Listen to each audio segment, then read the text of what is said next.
Be amazing.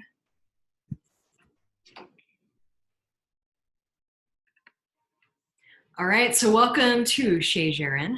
This is Coach Jen. I'm joining you today to just make meal prep easy. Make it as simple as possible because I know we have a lot going on, busy lives, busy professionals, and especially now, there might be even some limited grocery selections. So my magical meal prep solution to all of this is batch prepping. And what batch prepping is when you cook a variety of different foods that are staples in your diet and you cook them all at once just to save time because of course time is of the essence. It's one of our fleeting things that we have each day that we cannot really control too much, but we can control how we use our time. So what I usually recommend is breaking it down. So look at your week ahead. That's the first step. Look at your week ahead, plan ahead. Think about what meetings you have, what obligations you have with your family, kids, sports, gym time, friend time, social time, things like that. Think about all of those obligations that you have throughout the week and pick one or better yet, 2 nights or days that you can meal prep or batch prep throughout the week. And that's what's meant to pretty much carry you through, especially your Monday through Friday or whatever your work week looks like for you. And of course, that's varied for everyone because I know we have a lot of shift workers and things like that in our group. So it all depends on what your work schedule and lifestyle schedule looks like. So think of it that way. First of all, plan ahead. Think about what days are best for you. Less meetings, less obligations. Those will be your days that you do an hour or 2 of meal prep. Now, what it looks like for that meal prep really depends on what your variations to your diet and preferences are. Okay, so this is where you consider, are you vegetarian, vegan? Are you eating, only poultry or fish or anything like that? Do you have kids that you have to tend to and appease when it comes to food? If so, then you have to kind of consider that. If you have a picky eater that's living in the household, or if the picky eater is you, then you also have to consider that as well. So think about the foods that you do enjoy eating, besides, the obvious like chocolate and tequila and things like that. And then think about the foods that will actually serve you well with this. All right. So you structure your plan for the week. Then, you plan the entire week ahead of time. And if you know you're going to be busy in those evenings, of course, don't cook on those evenings, like I said. Check what you have. So check your supplies in terms of your refrigerator, pantry, things like that. And then look at what you have versus what you're planning on eating. And then make a list. So make a grocery list, have you go forward with that. And then you go to the grocery store prepared. That way you're not wandering the aisles, aimlessly, and you go in with a plan. Because if we don't really have a plan, and that's the whole magic with meal prep, is if you don't really have a plan in place, then unfortunately, you're just going to be kind of left rummaging through your pantry and rummaging through your drawers and refrigerator at the last minute. And you might be eating things that maybe don't suit your preferences or suit your goals for that week. So the other thing, after you check your refrigerator, pantry, put together a grocery list, do your grocery shopping, bulk cook your proteins. This is where the batch prepping comes into play. So cook the proteins and starchy carbs to pair together for those things, for the meals that you're putting together. And then also consider prepping vegetables, which we'll talk about. So that's going to be one of the recipes that we're actually going to show you today. And I'll share the recipe with you later. It's not my recipe. It's my partner's recipe, but it definitely works well and feeds the family really well. Then, of course, put everything that after you're done prepping everything, put them in containers and store them in the refrigerator or freezer. Now, again, cook 1 or 2 times a week. You're going to want to limit that. Another tip too is to use your dinner leftovers as lunch for the next day. So that makes it a little bit easier, a little bit less time consuming, things like that. So say goodbye. Get ready to say goodbye to, I have no time to cook today. And instead, you're going to have plenty of time to cook, and you're actually going to be able to prepare for a few days at a time. It gives you definitely a lot more control really over what you eat throughout the entire week. So I do have a list that I love in terms of time-saving kitchen staples, and I want to share those with you real quick. Salad mixes. Any of those bagged salad mixes are going to be really ideal to use and have on hand in the refrigerator. You can just grab and go with those salad mixes. Jarred or canned vegetables, those will save you plenty of time, as will frozen fruit and vegetables. I love frozen fruit and vegetables. You want to know why? Because I used to be a road warrior traveling every week and they never went bad. Canned beans, that way you don't have to do dry beans and worry about worry about soaking the beans or anything like that. Instant oats and potatoes, that's another one. Rotisserie chicken or pre-grilled chicken, that's another good one. Although we do have a major griller in the house, and I know she will not allow pre-grilled meats because no, just not as good, not as moist. And yes, I just said the word moist. Frozen pre-cooked meals are another option, or meats rather, are another option, as well as deli meats. So what makes a good bulk cooking food? You're going to want to think of foods that are stable.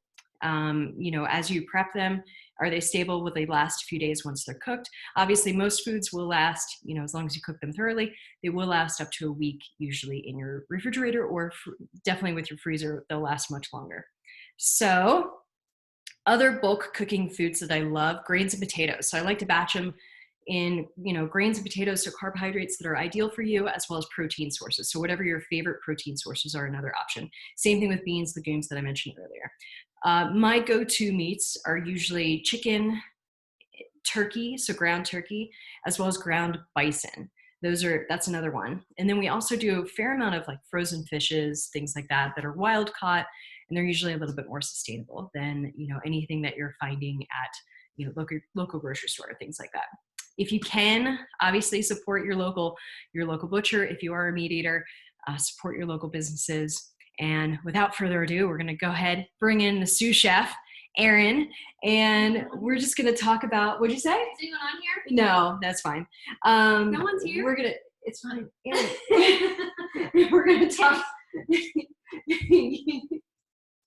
We're going to talk about, she's going to get to work. We're going to talk about this veggie prep that we do. She loves it. She started it. And what she's doing is she's chopping up some asparagus. So these are locally grown from Pueblo, Colorado. And they're actually huge asparagus too. Everything's been cleaned. We've already hand washed everything, cleaned and dried everything. So she's chopping up the asparagus into bite-sized pieces here, and just like small pieces. And what we're also going to add to this is going to be a variety of carrots, or not carrots, excuse me. I'm looking at the onion. I'm just eyeballing that onion. I'm surprised you didn't cut it beforehand to prevent the crying. So we're going to couple the asparagus with red pepper as well as zucchini. We usually have squash with this mix as well. Sometimes even sweet potato and things like that. But, unfortunately with the local grocery stores having limitations on foods that you can buy, we were only able to get some zucchini squash. So she's going to chop that up, and she's placing it on a couple of cookie sheets. So we're laying them flat on the cookie sheets. We're going to go ahead and season them. Now the key with seasoning is when you're batch prepping, you want your seasoning to actually be pretty sparse and pretty plain, for lack of a better word to put it. And I don't really like plain food, but it's one of those things that because you are batch prepping and you're prepping these meals to be mixed and matched into a variety of different things like bowls, medleys, mixes, anything you can imagine. If you want to do a homemade burrito and just a regular plate, then obviously that's going to be you want the foods to be as plain as possible, because then you want to add seasoning later on, or sauces later on. And I'll even share with you some sauces and things like that I enjoy while she's cutting them up. So she's going to cut them up, and I'm going to share some sauces that we really like, or that we have grown to really enjoy. And they're all pre-made. Now, obviously, you can make these sauces yourself if you want to, if you have some extra time. But it's totally up to you. I know tzatziki is one of our favorites. I grew up near Little Greece when I was a kid, and I just love Greek food Greek food in general. Tzatziki, this is yogurt-based, so it does have dairy in it. If you have an allergen to that, obviously avoid this at all costs. But this is cucumber garlic flavors. So we usually put this on top. We also do sour cream a fair amount as well. We also do this, which is a nice roasted corn, black bean, cotija cheese. That's another addition that we'll do. And I like salsa, so peach habanero salsa. That's a fun one that I like. And then organic honey poppy seed. This is one of my favorite dressings that I love from Tessemae's, and it's really flavorful, very light. It mixes really well. And then I like everything really from Noble May, but from the new Primal. Mustard barbecue is really good. Now, I know she's not a huge mustard barbecue fan because she's from Kansas City, but I used to live in North Carolina, so I do enjoy this. This does have a little bit more of a vinegar flavor to it, so that's something to consider. But while she's chopping those vegetables, I'll just kind of talk about what we do. Again, we're seasoning it with just some salt and pepper. We also put a nice little spray of avocado oil, so I'm gonna go ahead and show you that. And I love the oils that come in the spray just because they're easier to use. There's less waste, things like that. So that way you're not dousing and having a lot of unused oil. This is actually really easy to apply to all of the vegetables too. Go ahead and angle this down. We set the oven at what temperature again? 350? 350, and you cook the vegetables for at least 30 minutes. Yeah, about 30 minutes. So at 350 degrees Fahrenheit, 30 minutes, and we're gonna pop them in there. Now the oven is preheating right now. So generally the whole purpose of batch prepping food is when you're batch prepping, the thing that you wanna do is, and the whole idea is that you're batch cooking. So you're saving time by prepping a bunch of things all at once, all right? So, you know, while the vegetables are in the oven prepping, I'm actually going to be on the stovetop here, and I'm gonna be prepping some rice that I already have measured out. So I already measured out 4 servings of rice. I'm usually the big rice eater in the family, so that'll last me just a couple of days or 3 days or so. And then behind it in the pan, we're actually going to cook some ground turkey as well as some onion, all right? So she's gonna chop up the onion. Erin put in her vows that she will chop the onion pretty much until the end of time. And so far she's been living up to it pretty well. I mean, you know, I have no complaints and it's generally because I do not handle onion very well at all. I do handle it better when I have, you know, a piece of bread or something random in my mouth, but it's not usually my favorite. I am crying and usually crying onto the onions. So I'm gonna leave her, I'm gonna put these back in the fridge just so they don't go bad, and leave her to cutting that stuff up.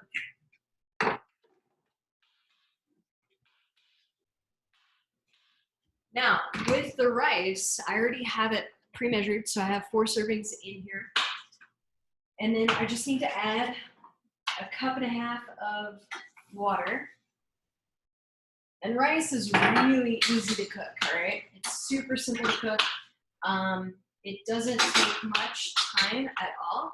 The biggest thing you have to do is obviously get it on to boil first. So the boiling is the first thing. Once it boils for about 15 minutes, then you go ahead, once it starts to boil, go ahead and cover it with a lid and then just follow the instructions. Every package is different. The kind that I like to use is right over here. I'll show you guys. I really like the California White Basmati rice from Lumber. Lumber makes really good brand, or it's a really good brand, makes good quality rice. I also really like their Jasmine. Jasmine has a really good aroma to it, so it couples well with a lot of different foods and a lot of different meals. But Basmati is one of my favorites. Other things that you can also easily batch prep. So quinoa is a really good one, especially if you are a little bit less meat-based and you just need another source of protein. So for serving, looking at about 33 grams of carbs and then 6 grams or so of protein. So this is gonna have some trace protein in it. And then also pumpkin and sage farro. I know this is like obviously limited editions, a little bit left over from the holidays. I try to hold on to these just because I love pumpkin and I can eat pumpkin year round. And, but yeah, it's just easy. It stores really well. I love farro, and it's just a nice hearty dish to really pair well with any type of protein. One thing too that we love is any type of crock pot meal. So a crock pot meal that it's one of our standards, and we cook it pretty much year round. It doesn't matter if it's crock pot season or stew season or not, we cook it year round. And it basically, you set it and forget it. So today I talked about we're going to go ahead and prep some turkey in that pan over there with some onions. That's because tonight we're getting some El Jefe tacos, which is our favorite local joint for tacos. It's in our neighborhood. It's only about a block away. We're going to be getting some food to go. So we're getting that. We're having a little bit of a date night tonight. Because of that, we're not going to be prepping our chili tonight. So instead, we're going to at least put the turkey together and have that waiting for us in the fridge. So that way tomorrow morning, all we have to do is just literally dump everything into that crock pot and leave it, just set it and forget it. And what is included in the chili recipe, and I can include that if you guys want to. A couple cans of beans. These are chili beans that we use. They're from Westbury. You can also use whatever beans you want. I know that standard recipe calls for some garbanzo beans as well as some, pinto beans, or kidney beans. Garbanzo, kidney, and black, I think is what the actual recipe calls for, but we just use it however we want. And that's the beauty with this. Any recipe, if you don't like an element of the recipe, then remove it and find a replacement for it. You're not stuck doing, anything that's outlined in the recipe. Make it your own. The other thing that's included in that is some tomato sauce, some diced tomatoes. We do everything low sodium because we like to add our own seasoning. And then also some Hatch green chilies in that recipe. And then you add the turkey and the onion the next morning and just let it sit, let it cook, let it simmer. And it takes about, how do we normally set it now? Do we know the chili? You can do 4 hours on high temperature if you want to expedite, but if you've got the day, we usually do about 6 and then I flip it over warm.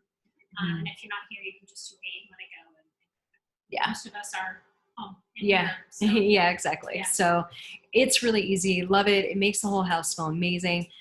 And we love crock pot meals simply for the ease. All right. You just have to, for lack of a better way to put it, dump all of the ingredients into the crock pot and then boom, you just set it and forget it. And then before you know it, by the end of the day, you have this delicious meal that is pretty much ready for you to go. So she's cutting the onion. I'm going to keep a hearty distance away from her while she cuts that. I'm just kidding, but seriously, we have a tendency to pick some strong onions. Next to Erin, you're going to see right here some broccoli. So we have a steamer. It's an old steamer. I think it's like 20 years old. I have no idea. It probably is filled with BPA if I'm not mistaken. We should probably replace it. But in the steamer, we actually have some broccoli. So that's going to take about 12 minutes to steam. So this is the other element with batch prepping. You have to really think about what is it that, how long is everything going to take? So we know the vegetables in the oven will take 30 minutes. I know the rice will take about 15 minutes once it starts to boil, which it hasn't started to boil just yet. After it starts to boil, it's 15 minutes for it to simmer, rather. We're going to bring it down from boil to a simmer. It'll be 15 minutes there. And then 10 minutes for it to just steam on its own without any heat. All right, so the veggies are going in. That'll be 30 minutes, all right? Before I know it, the rice will be ready. Then I'm gonna go ahead and turn on the broccoli for 12 minutes now. It has its own timer, so I'm just going to go ahead and set it. Again, I'm real big on set it and forget it. And just to let you know, the vegetables that I put in there, steamed their broccoli, completely frozen. Right now I know fresh fruits and vegetables are relatively easy to find now. And, by all means, use those if you can. We've already used our fresh broccoli that we had, though, for the day or for the week. So we've already used up our fresh broccoli. Now we're using some frozen that we have. We're only limited to 2 bags right now. So that's 1 bag in there. And then I'm just waiting for the rice to boil. All right. Or at least to start to boil. And I'm going to grab the turkey because Erin's cutting the onion. And grab a couple of packages that we have here. So just to let you know, everything's prepackaged from the local grocery store. We do not get these from a local butcher or anything like that. But they're both the 93% lean, 7% fat. These are really tasty. We got these at Whole Foods rather. But yeah, it's really easy. Again, we're just going to simmer these in that pan. We actually use ceramic pans, so we don't use any oil or anything like that in any of the cooking that we do, except for things that we're usually putting in the onion or in the oven rather. But even when we simmer the onion and the turkey together, nothing really sticks to ceramic pan, and that's really cool because it's not Teflon, which is nice. So it's just a nice alternative, but really recommend finding a good set of ceramic pans if you can, just because they serve you so well. I'm not going to open these up just yet. Or should I? Yeah. Okay. Are they ready? Yeah, come on. Perfect. Oh, just one? Or One at a time. Yeah. oh, one at a time. The She gas, usually. gas stove is really fast. Yeah. Okay. So we do have a gas stove. If you haven't noticed yet. And Erin, I call her the sous chef, but in all honesty, she's generally the chef. And I'm usually the one that only cooks the starches in the family. In full transparency, right? She's focused. She's focused on not cutting herself. By the way, that's a great way to cut an onion. If you want a tip on cutting an onion, we learned this from a local cooking school that we went to. So yeah, if you want to explain it. Totally. Well, cut it in half. Keep the hair at the end. Peel it a little bit. You know, you always have kind of that fringy stuff, so get that off. Cut the other end off, but leave the hair. Cut it in half, and you'll slice it half at a time. So this is half, and I just did the horizontal cuts, and then I'm going to cut it vertically this way. I do about a little less than a ½ inch wide cuts. Do that all the way down. And then everything's chopped up, and all you have to do is kind of hold it together and do this, and you've got diced onion. It's really easy, really fast. Yeah. And obviously be careful. We're trying to avoid any type of like home injuries right now, and really at any time. So usually, tuck your fingers along if you are cutting. When you are cutting, generally, I can grab a knife here in a second just for some knife cutting tips. But for some knife cutting tips, really recommend, this is a big scraping knife here, or whatever, I can't remember what the hell it's called. Pointing's rude, let's put it that way. And you'll see it quite often where individuals just put their finger on top of the knife. So what you actually want to do is have your thumb and your finger on the blade, and you're cutting like so. Okay, so that's actually how knives are built, and that's how knives were made. Most knives, I will say. Obviously, every knife is different based on the actual blade and things like that. But it's a fairly high quality knife. But yeah, try to pinch the blade like so. It keeps your fingers also out of the way. Keeps the rest of your fingers nice and tucked. And you do have more control over it than if you are pointing. So if you have your pointer finger on top, just a little tip. And then obviously rock back and forth, depending on what the blade is. Because the blade shape does make a little bit of a difference, but you'll see here we have a pretty flat blade with a little bit of a slight up here at the end. All right, slight tip. Nice little tip there. So she has the turkey simmering, or sauteing rather, and the onion as well. It's already starting to smell amazing. I wish it was smell-o-vision right now.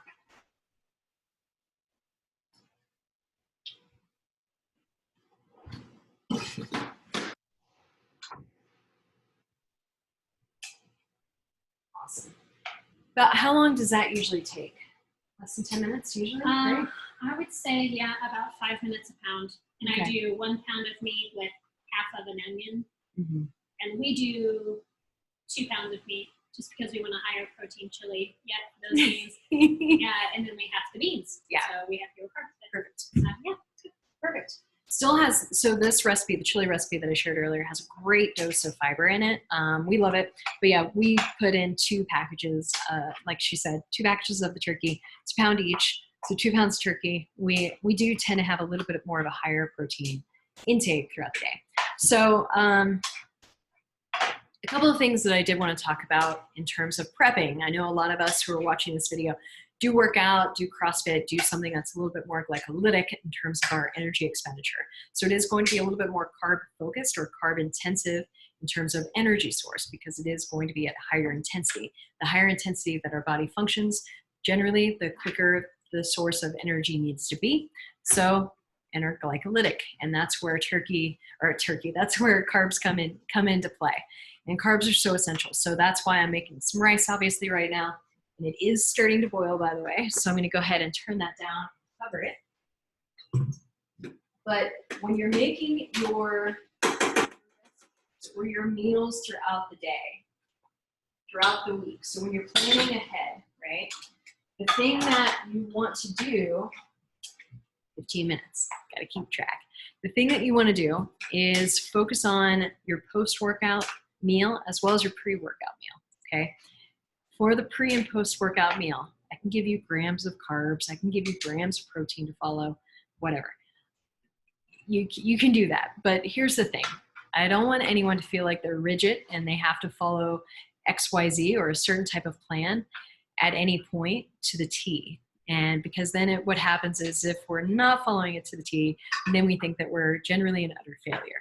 And that's what I want to avoid at all cost. So generally speaking, what you want to do, and this depends on everyone, but I will say post-workout, definitely have some protein in there. Protein does help with protein synthesis, recovery, things like that after workout, and your body is primed after workout to really absorb that protein and utilize it. The ideal range, and I'm going to give you a range because this is going to vary for everyone. They're generally finding that the minimum should be 20 to 25 grams of protein for that meal, on up to about 40 grams. That's where the ideal range of protein synthesis happens for us athletes. So something for you to consider, get some protein in post-workout. Post-workout also, you're going to have a cortisol spike, wonderful little stress hormone, but it's a stress hormone that should not be feared. It's not something that we should be scared of. And for that reason though, you do want, with a cortisol spike after a workout, you do want to blunt the cortisol. And the easiest way to blunt the cortisol is by increasing your insulin intake after a workout.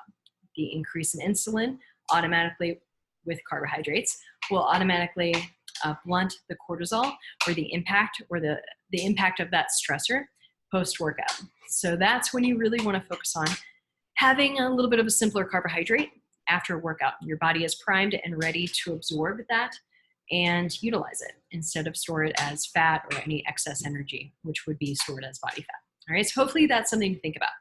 Pre-workout, this is when carbohydrates will be ideal. Carbohydrates before we work out, you can go ahead and pair with protein, a fat, or a fiber, totally up to you. But I generally recommend that you're pairing that carbohydrate with something that is literally just meant to slow that carbohydrate down. That way you can utilize it as an energy source during your workout a little bit more effectively, and you're not hitting a wall early on in that workout.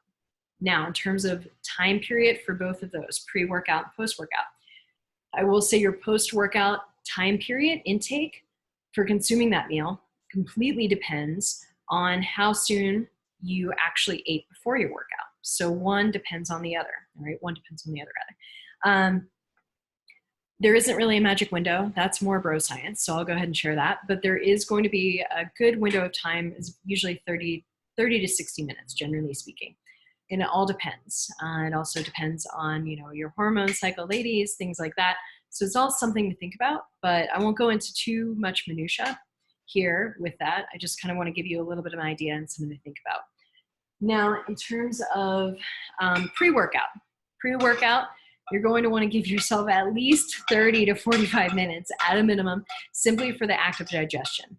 So that's something to think about with that. But honestly, everyone's different in terms of rate of digestion. It also depends on what the movement is that you're going to be doing in the exercise. If it's running, it's a little bit more impactful. So you might want to give yourself a little bit more of a buffer, a little bit more time to digest.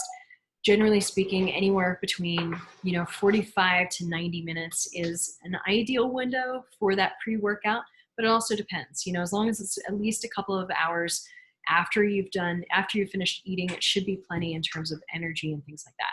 But a lot of other factors come into play. So she chopped up the other half of the onion. She's going to go ahead and throw in the other pound of turkey because she's already finished the other pound of turkey right there. So it's already in the package ready to go and put in the refrigerator to save for our chili tomorrow after we eat some tacos tonight. I'm so looking forward to these tacos because they've been closed since the beginning. It's fine, don't worry about it. Yeah, be as loud as you need. But we're just excited to eat these tacos because El Jefe is amazing. And they do some really good authentic tortillas, and everything's made in-house and whatnot. The broccoli is almost done, so we have about 2 minutes left. Milo's joining us because he knows that there's some turkey and broccoli, which are some of his favorite things. He's joined us for this, and that's pretty much it. So it gives you a little bit of an idea of how this looks. Now, we've had to shift this a little bit because of, you know, social distancing and the quarantine, whatever you want to call it. The reason we've had to shift it is sometimes what we'll do is you know, Erin's a big grill master. She's from Kansas City after all. So she'll generally be out on the grill grilling a ton of chicken and a ton of seafood all at once, right? And then, you know, I'm usually in here with the oven. Either we're doing the vegetables that are in the oven right now, or I'm doing my, you know, frozen potatoes that I normally get, or any type of bagged potatoes that we'll normally buy, chop up, season them. Again, simple seasoning. And then just batch prep the heck out of everything. Have some rice that's on the stove. We'll have the broccoli. We'll have everything going. Broccoli is done. So 12 minutes went by there. So hopefully this gives you an idea. We have some vegetables with the broccoli, as well as the trays or the sheet trays of the veggie, the sauteed roasted veggies. So those are going to be a couple of veggie options. Plus we have some bagged salads, spinach, some arugula, things like that in the fridge waiting for us. And then we have the chili that will be waiting for us tomorrow. So that'll be prepped tomorrow after we finish our tacos tonight, El Jefe tacos tonight. And then the other thing that we're going to do, and we probably won't do it right now, but this is just to give you an idea for what batch prepping looks like. The other thing I'm going to do is I'm going to make some red potatoes, and I'm going to go ahead and bake them. I don't like to bake too much at once because then it just extends the time period that you need to bake everything. So I'll usually stagger them. So after these are finished, which will be in about 15 minutes, I'm going to go ahead and prep the other sheet pan of potatoes. Won't even have to clean any of these sheet pans. Just going to go ahead and reuse them. And then the rice will be done. So that's a good carbohydrate mix or carbohydrate selection. And that's pretty much it. That gives us a plenty of food for at least, you know, 4 to 5 days, generally speaking. So that's why we usually do this twice a week. And keep in mind, you know, this isn't like generally on the weekends, we'll sometimes make like a little bit of a fancier meal. So we'll specifically grill some salmon or something like that, you know, especially some wild caught salmon. It's been great at the local stores lately, but we'll grill that fresh and then have that with some, you know, salad, as well as some like steamed vegetables or some of the veggies if we have any of those left over. We usually make the veggies like twice a week. Same thing with rice, usually twice a week. Chili we'll make once a week, or some sort of crock pot meal we'll make once a week. And then mix and match, you know, mix and match through everything. And this is definitely not including like our breakfast. So the breakfast I did want to talk about, and this is actually going to be one of the recipes that I'm going to share with you guys too. Oh, Erin's grabbing it. Thanks. And it's a veggie egg bake. So it does have whole eggs. It does also have some egg whites just to increase the protein content. We've eaten half of it. We've eaten half of it because we may be small, but we eat. But these are just 4 more slices that we have kind of paired up.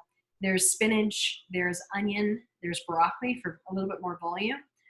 There's a little bit of diced Black Forest ham, as well as eggs and some egg whites in there, and milk, a little bit of milk. So it does have some dairy, but again, you can substitute this stuff. And then we season it with salt and pepper, so it's pretty basic. But we cut it up evenly, and this lasts us 1, 2, 3, 4 days for the week. So we make it twice a week, and we keep that going. And then we make pancakes fresh every morning because we have this amazing griddle.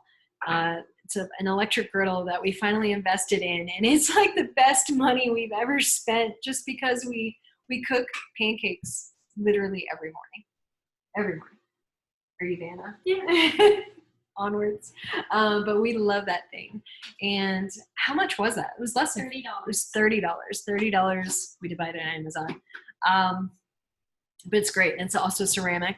So again, no cooking oil because we want to save our fats for avocado and, you know, avocado oil, avocado dressings. We're real big fans of avocado just because of the healthy fats that are included in that. So yeah, she's sauteing the second pound of the turkey for the chile. And other than that, that's pretty much it. That's a day in the life of Shay Jaron with the cooking. Obviously, I'm the sous chef. She's more the chef right now. So just in full disclosure. But we have the rice has gone for about 10 minutes now. So we have about 15 minutes left on the rice and then 13 minutes left on the veggies. So hopefully that gives you an idea. all in all, we're looking at about maybe an hour to an hour and a half tops, twice a week in terms of meal prep. And then, so that's like 3 hours total to last us quite a few meals, several meals throughout the week. And then not including our little fancier dinner, eating in as a family with some like grilled salmon or something a little bit specific, whether it's, some sort of seafood, because I'm from Florida, I love seafood, or something else that we're going to be prepping. So hopefully that gives you a little bit of an idea. Is there anything you want to add? Like some tips and tricks? No, I think that's it. We are, some people may perceive this, as like boring cooking or kind of dull, but like Jen said, it allows for more flexibility with the types of things you pair it with. Oh yeah. And just the batch prep saves so much time. Like to me, I value time more than the flavor, and that's going to be different for everybody, of course. Totally. But that's just for us. We'd rather compromise on the time or on the flavor rather, and have the time for other things. So yeah. No, I think that's it. Yeah, that smells delicious. We just want to, she made a great point, because like I'm quite the foodie. She is actually quite the foodie as well. We enjoy fine dining. We enjoy good meals and healthy meals. But it's one of those things where we want to be fed, and we don't want to feel the need to have to go and get food every single day or to have to eat out every single day. Now, it's certainly something, like obviously tonight we're going to El Jefe. I've said that like a dozen times at least. But we go out maybe one night a week and make it a point and really enjoy it. But it's also just one of those things where it depends on what your priority is.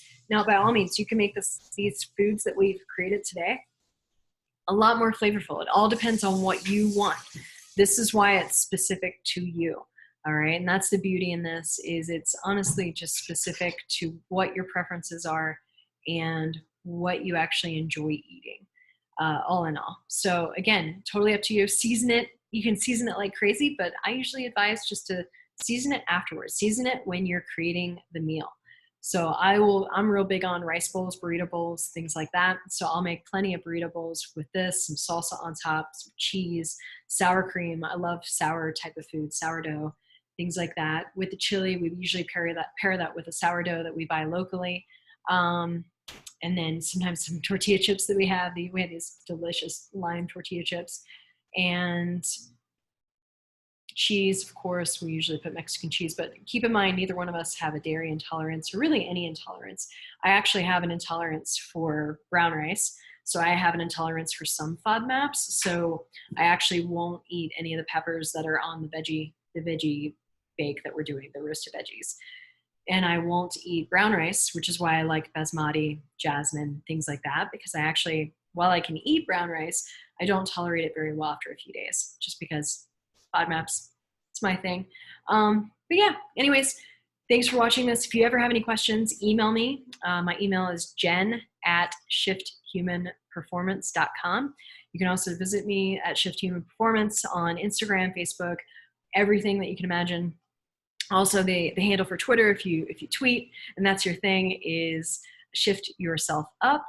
And if you have any questions, again, jen@shifthumanperformance.com. A huge thanks to Erin for keeping me not hangry and keeping me well fed. She's the best, and she's definitely a grill master. So after all of this is done, maybe we're just gonna have a huge party and just grill the hell out of some things. All right, be safe, be healthy, stay informed, guys, and I'll catch you later.